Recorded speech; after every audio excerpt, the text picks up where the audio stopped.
abusive mother, and basically starts developing these telekinetic powers, and then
why, hello there YouTube, and welcome back to 31. So we're on day 20 now. God, I can't believe how fast it's going. It seems to go by fast every year. So we're on day 4 of Teen Week, and we're on day 20 of 31. So today I am reviewing the classic that is Carrie.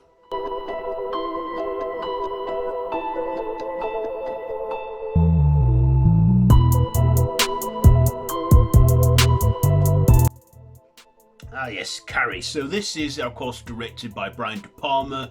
That's based on the book by Stephen King of the same name, that stars Sissy Spacek, with a couple of other familiar faces that include PJ Souls and a pre-Grease, pre-Saturday Night Fever John Travolta, I believe, in his first feature film.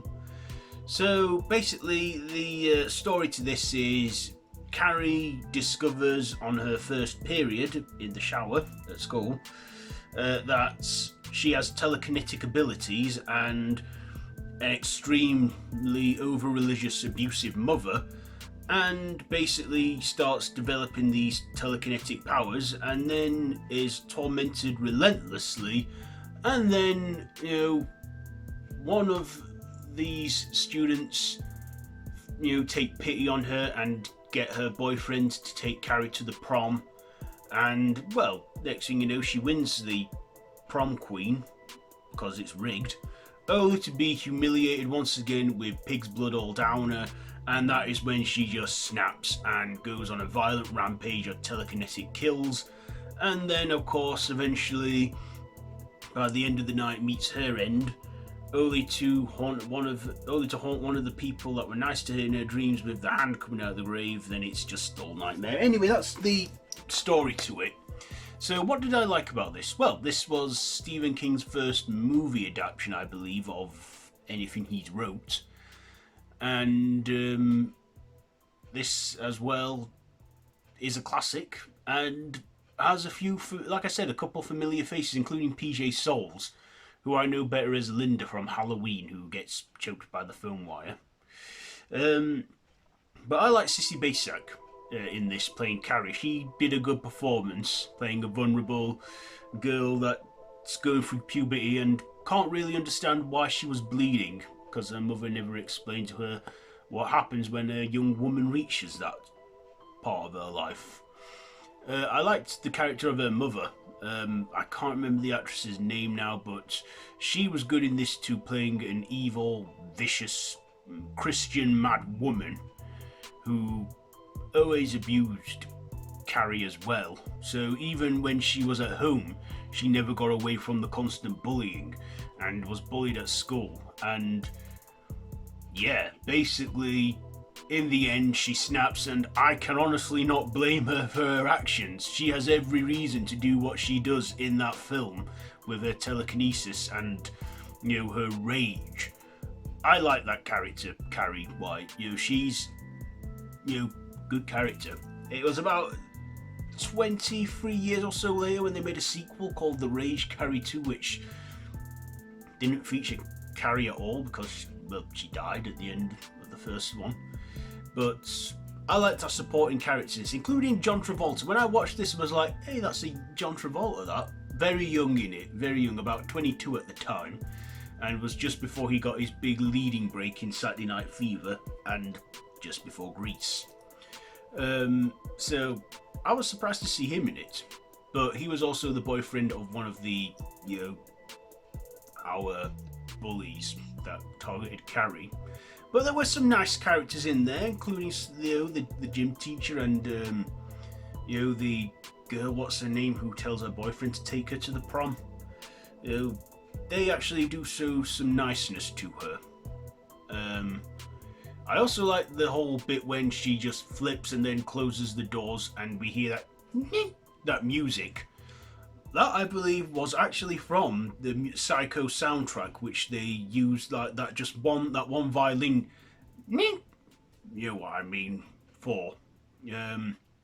Which I instantly recognised anyway, but I thought worked in this case.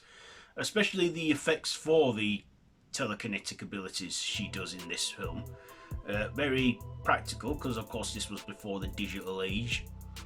And I think still holds up. Of course, if you want to go into this film blind, I would avoid the trailer, because the trailer pretty much gives away a lot. The trailer to this film, the 76 original. This has had two remakes. I believe a made-for-TV remake in the 90s, and then we got that 2013 remake with Chloe Grace Moretz and Julianne Moore.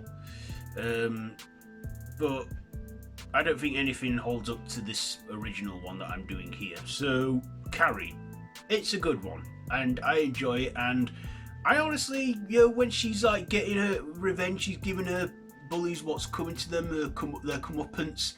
I'm honestly rooting for this girl. Going, yeah, do that to them, because they deserve it. I'm not saying that violence is the answer to everything, but sometimes you need to fight fire with fire. No pun intended there when she burns the skull to the ground. Anyway, Carrie, what am I going to rate this one? I will give it. I'll give it 4 stabs out of 5. 4 stabs out of 5. I mean, there are some, dull moments here and there, but all in all, it's a good one. So, 4 stabs in my opinion out of 5. So there you go. There's your review for today, and yeah, so have you seen this one? Let me know what you think down in the comments below. Which is your favourite version of this story? So yeah, I've been Random Ross. This has been 31 day 20 and day 14 weeks. So I'll see you tomorrow. So until then, don't have nightmares.